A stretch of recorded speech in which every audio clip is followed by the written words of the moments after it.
or receive the comfort that we are looking for. My Lords, I rise in the week following the Hackney mayoral election saw the Green Party candidate Zoe Garbett take 25% of the vote, finishing second. On a rough calculation, my noble friend Baroness Jones and I have about 0.5% of the time available. So here I go on economy, transport, energy and the environment. On the last, particularly on the climate emergency, I could just really cross-reference the noble Lord Stern and the noble lady Baroness Hayman and Baroness Sheehan.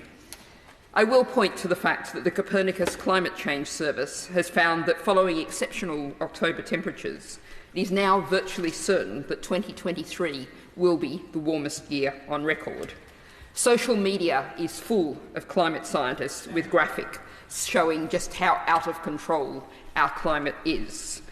The world, at current levels of emissions, has 6 years left before we bust through 1.5.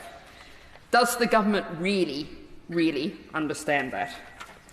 And I note that the UN Environment Programme report on the discrepancy between governments around the world's planned fossil fuel production finds that they collectively plan to produce 110% more fossil fuels than is consistent with the 1.5 degree limit in 2030. The UNEP says on the UK, there is no evidence that the UK government is actively winding down oil and gas production. Well, quite. Specifically on local environmental issues, these are questions perhaps for our new Environment Secretary. I'm sure he has great interest in these issues, although I haven't found any evidence of that online. It would appear that the government has promised 2 steps that would demand primary legislation: a ban on the sale of horticultural peat by 2024 and UK ratification of the Global Oceans Treaty. Now, a question directly to the noble lady, the Minister: has the government taken into account the environmental principles in all the bills in the King's Speech, given there is now a legal duty to ministers to have due regard to the environmental principles policy statement? Yes, as a Treasury Minister, that's a question that applies to the Treasury also. Secondly, on transport, 2 points. The noble Lord the Minister, in introducing this debate, repeated the fiction of the war on the motorist. Well, no. To take just one comparison, we're talking about the burden on the bus user, because, based on the Office of National Statistics data, the cost of travelling by bus has risen 30% more than the cost of car travel since 2014. The bus, of course, is the transport used primarily by the poorest people in our society. And secondly, perhaps in responding, the noble lady the Minister could tell me if she stands behind the briefing given by an unnamed government source that the first models of self-driving cars could be offered to motorists in the UK by 2026 if they are proved safe. Does she agree with me that reflects the pie-in-the-sky thinking that has shot through the announcements and actions of this government?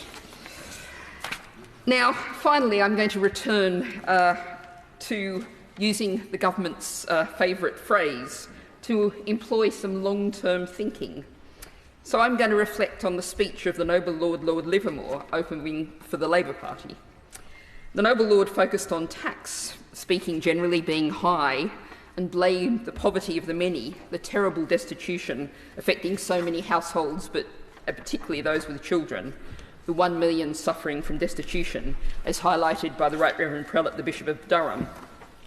And so Labour's answer to this is the magic of growth, implying a return to historic levels that very few can see in our future, and which anyway means if we don't tackle the distribution of wealth, sees those who are living on crumbs now getting only a few more crumbs.